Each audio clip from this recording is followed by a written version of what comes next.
So, the first question is, what is your name and what is the medium that you work in? Name is Rob Houghton. Grew up in Corning. I now live in Acton, Massachusetts, where I've been living for the last 40 years or so. About 10 years ago, I said, if I'm ever going to do this art business with some seriousness, I better go do it. So I've been doing it forever, but I'm a photographer. I cut my teeth on large format cameras in black and white, but now moved into the digital realm. Took me about a year to learn all the new software and the cameras and the equipment, but it has its advantages. It has its disadvantages too, but it has its advantages. And so that is my medium, photography, and both black and white and color. What's your education and background? I don't know if you wanted to add anything else. Yeah, well, I went to college in the 70s as one of those liberal arts majors who didn't actually, I started out majoring in pre-Columbian archaeology, but I shifted quite quickly and realized I took 2 years off in the middle of college, lived in New Mexico, did social work out in New Mexico, and realized that I wanted to teach. So I came back, changed my major, eventually taught for a number of years, then went back to graduate school, got my master's, and I've been just loving it ever since. I taught middle school predominantly, and then I was a middle school principal for the last 12 years of my educational career.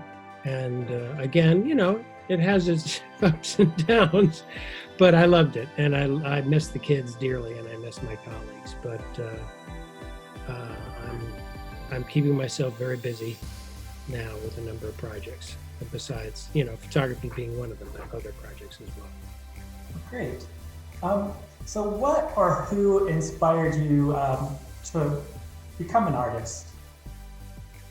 Well, my grandmother, Laura Houghton, and my father, Amo, were the chroniclers of our family.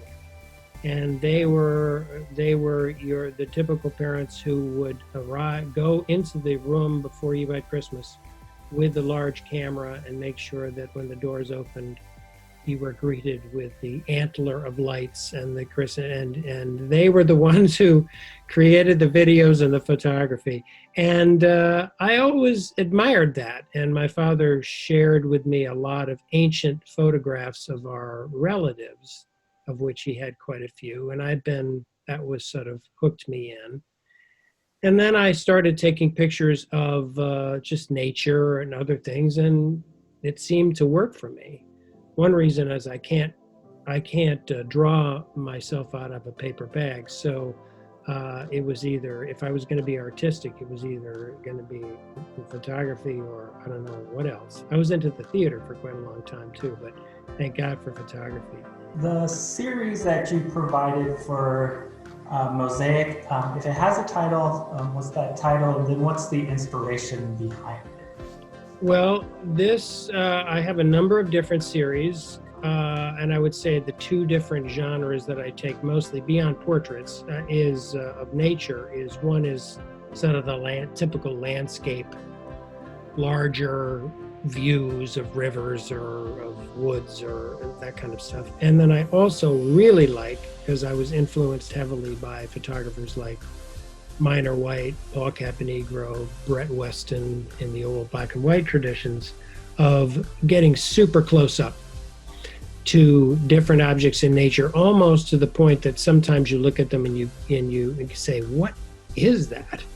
I don't like manipulating my images and changing them. Which you can do in digital photography, but I prefer not to. But I like getting up. One of my series, which this series is part of, is getting really up close to things and seeing the things that normally you wouldn't if you didn't get up close. So as I said earlier, I have a huge garden. My wife and I grow not all, but a lot of the food that we eat for the way we put it up for the rest of the year. And some of these vegetables and fruits are just gorgeous. So I started to pick them And then I would take them up to my studio, and in natural light, you can do it with artificial light, but I prefer natural light because it's a little softer. I put them on black velvet, which prevents the light sheen from happening. And then I photographed them. So this particular series I always did in either partners, or there's one of them that's a threesome.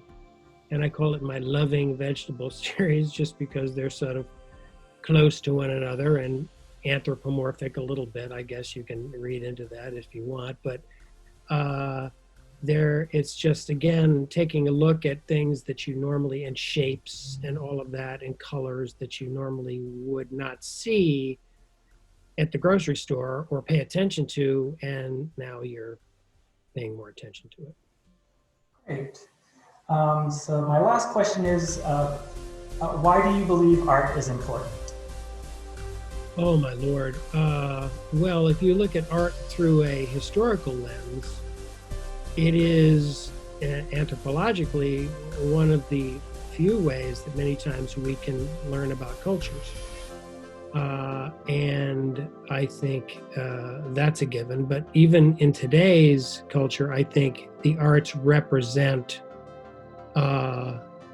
really a good swath of the culture, whether it's, again, journalistic art, which can be, sidewalk art or photojournalism, or murals and that kind of stuff. Very important for society to have those images to look at and to remind you of, rights and wrongs, as well as then, art that is either beautiful or controversial.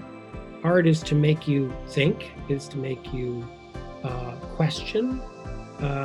It's to hopefully not too often to validate something. It's supposed to push you a little bit. And I think that's the strength of art, whether it's visual or performance or music. It's to appeal. Composition and technique in my photography is very important to me. I'm not a photographer who just doesn't care about composition. I do. But at the same time, I like to create images that make you think a little bit, look a little closer. It's important. And I think these times we live in now have reminded us of that. And so I would just say, whoever you are, whatever you're doing, find a time in every day when you can try to push your creative button and get out there and experiment.